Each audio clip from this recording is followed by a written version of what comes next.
Ghost ride the whip, baby. Ghost ride the whip. And y'all might be asking yourselves, why don't he just push that thing up in there? Well, check it out, folks. Daggone back brakes locked up. So we're gonna turn her and burn her and drag her and get her in this garage with the old winch. Master plan is working. So let's keep on pressing this here button.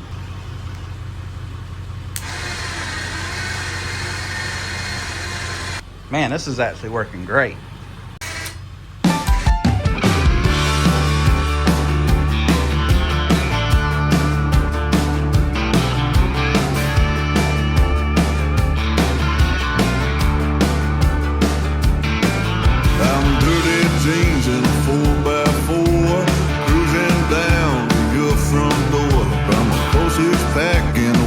And there she is. I might need to hook the truck up to the back and pull it back that way it straightens it up. But other than that, we are in with the front exactly where I want.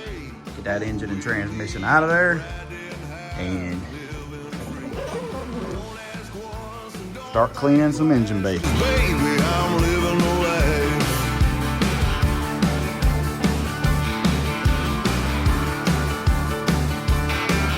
I'm a western swing on an old jukebox, a tailgate party in a parking lot.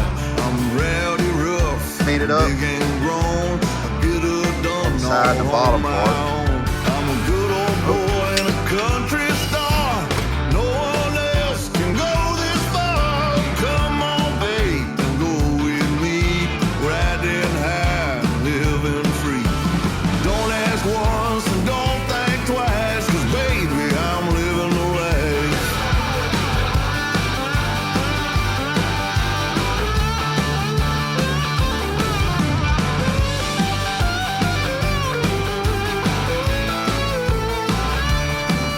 I'm a cowboy hat, a ripped up shirt, tractor pulling out in the dirt. Hot cup of coffee with a cigarette, pretty little thing sitting on my hip. I'm a good old boy and a country star. No one else can go this far. Come on, babe, go with me. Riding high, living free. Don't ask once and don't think twice, 'cause baby, I'm living the life. 'Cause baby, I'm living the life. Well, there it is, folks. Engine and transmission bolted in. What the heck, dude? Freaking airbag just deployed. So I was doing a little bit of cutting down there to get the header to fit, and the freaking airbag deployed. And it's still smoking for some reason. That ain't good. Dude, that's the worst smell I've ever smelled in my life.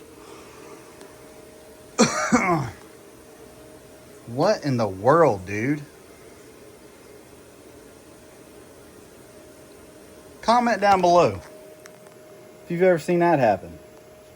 Why would the airbag just deploy? And it was just that one. So I can get a new airbag for it and fix that, but jeez, dude. You know, freaking heart attack. It sounded like a grenade went off. And now I got this terrible smelling smoke coming from the inside of this thing. I mean, is there a fire somewhere?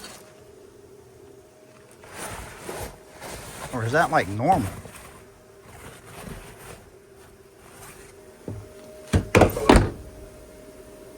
There's no battery hooked up.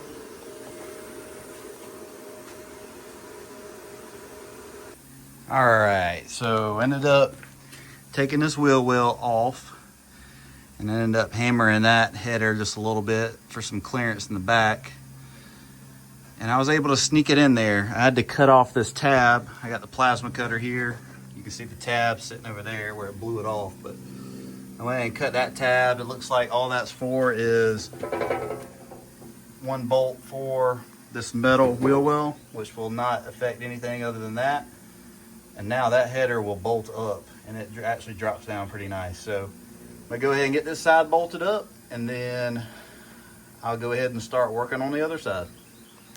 So I got this header on here, and these are the Flowtech shorty headers, by the way, from the Holly website, the polished ones. And I've got plenty of clearance between the steering column, the stock steering column. So I'm not exactly sure why. I don't know if it's because I've got these motor mounts that kind of slide the motor forward. These are like some Amazon $14 motor mounts. So we might have dodged a bullet here. I need to make sure that the collector down at the bottom's not at some weird angle, like shooting right into the oil filter. But yeah, that is a huge surprise. So turn the steering wheel and see what we got. All right. 1 million wires later, guys. I'm sorry I didn't film the whole process. Listen, if you want me to make another video of how I wired this thing up, let me know and I'll do it. But, okay, so, I mean, we're reading data. That's the biggest thing. So now I can go get my HP tuners and plug into this thing, turn VATs off, turn a couple of other things off, and we'll see if this thing will actually start. So I'll grab some lunch, go get that thing from inside, and see what we got. Let's just hope it doesn't break itself. This truck's disgusting on the inside. I'm going to crawl up underneath and make sure the transmission's in neutral, and then we'll see what happens. We'll try to start it up. I also got to reconnect the fuel line, so do that, and fingers crossed. I also got to put transmission fluid in the transmission, so I need to do that too before I even I might bump it just to see, because I think what's happening is the neutral safety switch is not on the truck, so it's not letting it start. Hopefully that's what it is. If not, I gotta check another wiring issue or something. We didn't get the fuel pressure we wanted for Christmas, but it's all right. Maybe we'll get it next year. All right, guys, so it's the following day here, and had a major electrical problem in the S10. So it was doing this weird thing where, as you can see, got the seats out, got the vinyl floor out. It was doing this weird thing where I'd put my butt in the seat and the power would come on, but when I lifted my butt out of the seat, the power would go back off and then come back on. So I was like thinking to myself, like, what could that be? And did a bit of looking, and there is a ground wire under everything. And cleaned that up, got that fixed, got a good ground. And then I was having an issue where the power, like the ignition power, key on power, was turning on and off sporadically without having the key on. And it was doing it to the relay that was turning on the LS. So huge issue. I went ahead and disconnected the relay for that, for the LS. That way it wouldn't kill the computer. Hopefully it didn't kill the computer, but ended up looking around and tracing it back to the radio fuse number 19.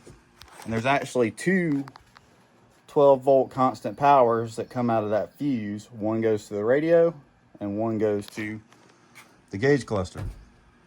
Well, I got to thinking, so I went ahead and put my multimeter over here where the ignition power was coming out, even with the key off, and I had 9 volts. So not supposed to have anything because the key's off. And unplugged the radio. Still had the issue. Unplugged the gauge cluster, issue went away. So I'm thinking there's something in the gauge cluster that was leaking power back into the system. So I've got the gauge cluster unplugged because that's going to need work anyway to get that working. And the radio works, and all of the electrical issues that I was having magically disappeared. From the combination of this ground and that gauge cluster, I was having all kinds of issues. So now I've got radio and headlights, and everything is back to normal. Got blower motor, all that good stuff. So I ended up getting the LS engine primed. I went ahead and did that. I did the old YouTube trick with the weed sprayer. If you want to know how to do that, there's 1,000 videos on YouTube on how to do that. Got it primed, turned the engine over without the coils plugged up, and got oil up to the valve covers. So we're good to fire this thing up and see what we got. I am going to throw another tune on it. I got the laptop here. I'm actually going to go ahead and get HP tuners fired up so I can do some data logging. And I've got another tune I'm going to put on it to get a little bit of timing back into the startup table. And since that cam is a big cam, and we'll fire it up and see what happens. All right, so I got the other tune wrote in there. Let's see what happens.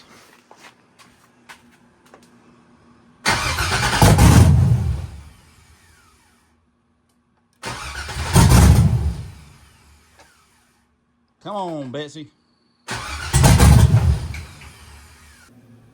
There we go. All right.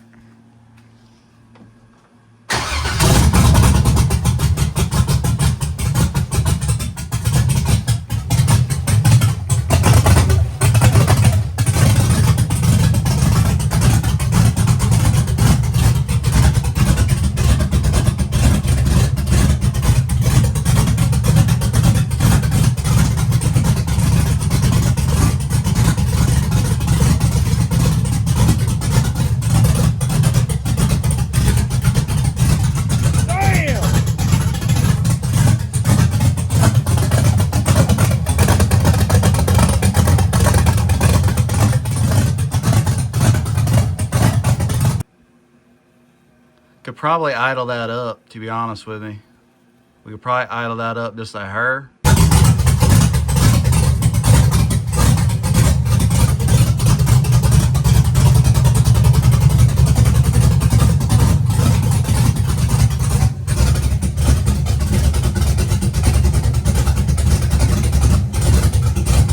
All right, we got some data. I don't really know what I'm looking at with the data.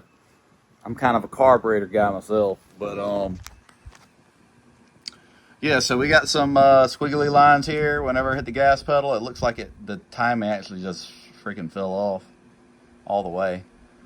The problem to begin with was the timing. So I ended up coming into editor, and I took my startup base LS swap tune and added 25 degrees of timing to everything. So I went in spark, idle spark, and I went 25 across the board here.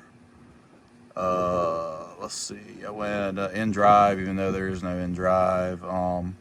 Overspeed, I could probably drop this down, honestly, because I think this might be giving us our fluctuation that we don't want. So I might drop that down to 2 across the board, overspeed and underspeed, and see if that helps us. Low octane, put 25 pretty much across the board there. What else? That's pretty much it. So, and it's idling a lot better than what it was. So it just needed some timing. Who would have thought, right? I'm still figuring this out. I do not know how to tune at all. So I am researching and playing as I go. But I did get it timed, which is good. A little bit better anyway. So looking at the data log, it looks like it was hanging out in the 30s here. So that's got to be that overcorrection causing that to fluctuate. So I might actually take that and put the overspeed, underspeed to 0 and push it through. And we'll see where that gets us. So I'm just gonna change all this to 0.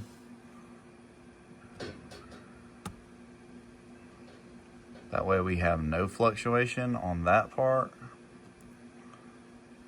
And we'll see if that gets any better. Okay. One thing that I found out is you can't be connected. It might just be my shit's not working like it's supposed to, but you can't have VCM scanner connected and write at the vehicle at the same time. If I'm doing that wrong, let me know. I'm sure, I don't see why you wouldn't be able to do that, but comment down below. If I'm doing that wrong, let me know, because I have no clue what I'm doing.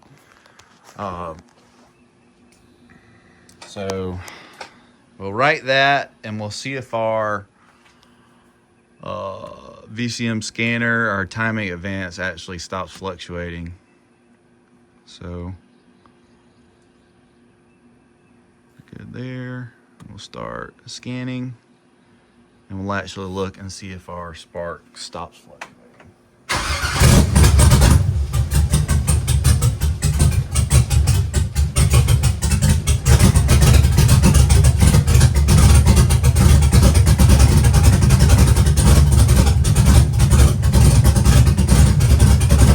You can see our spark is now not fluctuating as much. I'm gonna look at this and see if I can digest what's going on. So yeah, we'll look and see if it starts a little bit quicker, adding that 2 degrees of timing to the cranking. And then we also increased our timing across the board, so we'll see if that runs a little bit better. Try to figure out if we need to be closer to 30 and some change, or if we need to be closer to 25 and some change. Because it was running about 29 there, and it seemed like it wanted to pick up after it got going. But yeah, we're just gonna play around with it and see how close we can get it. All right, complete. So let's see what we got.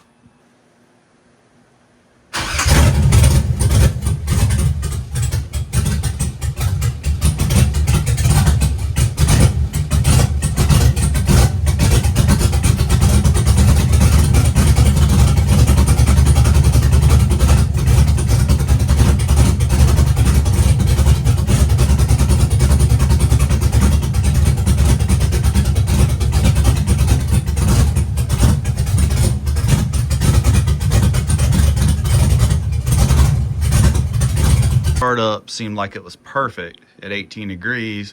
It just seemed like in between when it first lit to getting ramped up to that 30 degrees of timing, that it needs something in between there. So it needs a transition from that 18 crank to 30. That's what it seems like. I could be wrong, but go ahead and save that as latest 2. And I'm just gonna look at this data, do some Googling, because your boy don't really know data logging, and see if I can just get a little bit more insight to what's going on. It's definitely running a lot better than it was the other day.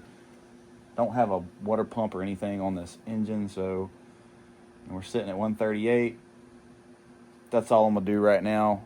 Let the engine cool off some, look at some data, see if we can learn what's going on.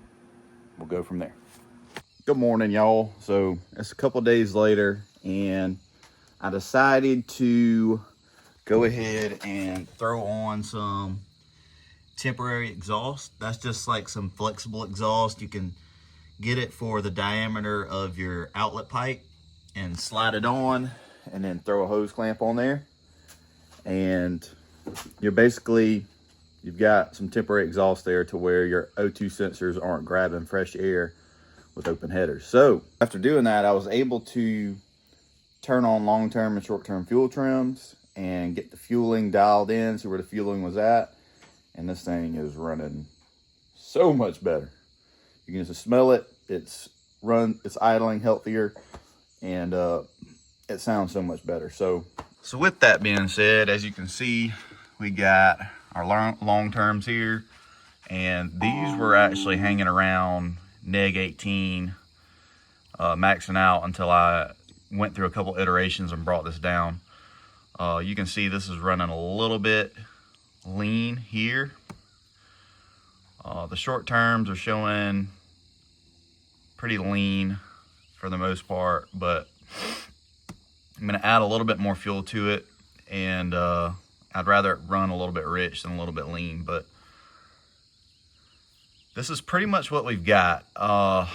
These areas in here, I could come in here and grab these neg 5s and neg 6s and apply them. I could grab these neg 4s and neg 6s and a couple neg 7s up here and apply them to get them a little bit closer to 0, and then I could obviously bring these up.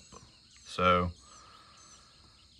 I can go ahead and do that, and we'll see what she runs like then. But for the most part, it's been running a heck of a lot better. See, we are running around 28 degrees of timing, and this, I ran it without any knocks. So the timing advance table here shows that everything is advancing properly according to our high octane and low octane table. It's following it to a T.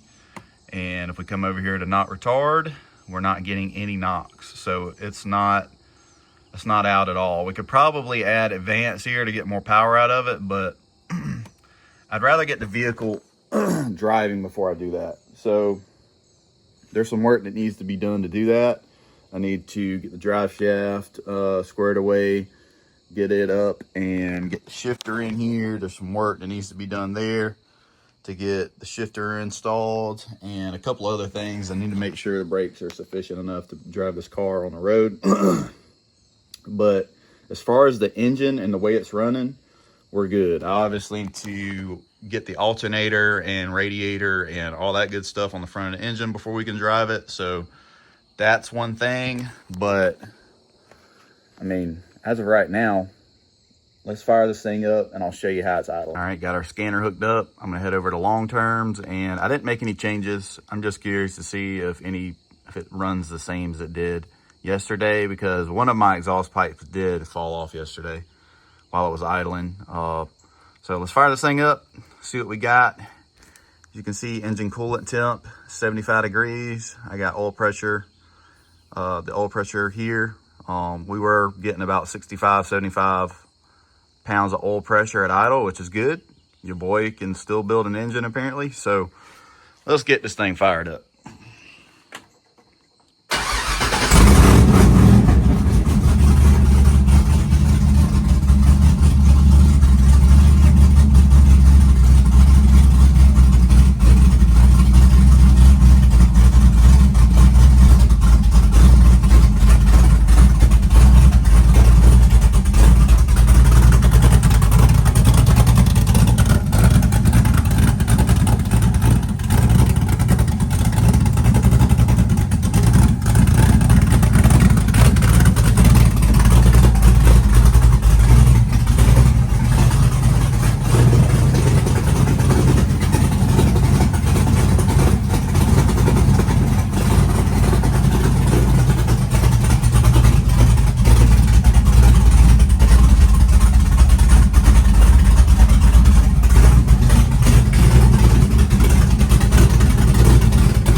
For it to warm up just a little bit, and then we'll go ahead and rev it up and fill our table up as much as we can without driving it, and we'll see what our fuel trims look like.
ain't good.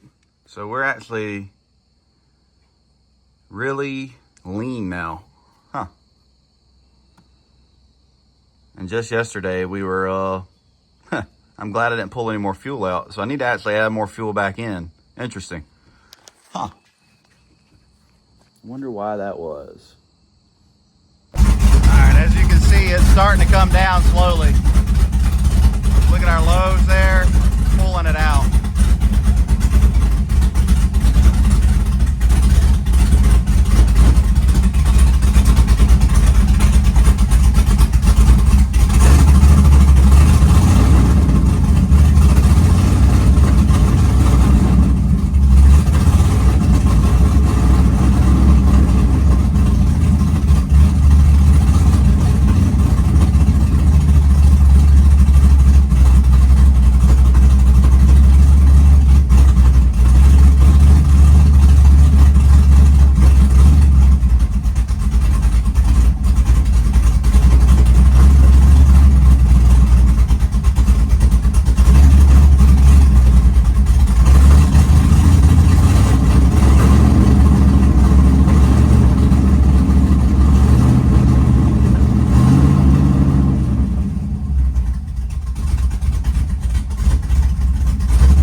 All right, so I think I'm gonna leave it like that, guys, until I can get the vehicle driving. This video is strung out long enough, and most of it's been tuning behind the scenes. So I got her back rich. I'd rather have her rich than lean, that's for sure. Got to get the front of the engine put together, all that good stuff. The engine bay is a lot cleaner, isn't it? I mean, I got rid of all that wiring hanging out that I didn't need. We still got headlights and all that good stuff, so we're good. Thank y'all for watching. Remember, Mama said don't buy no ugly truck, and we'll see you in the next one.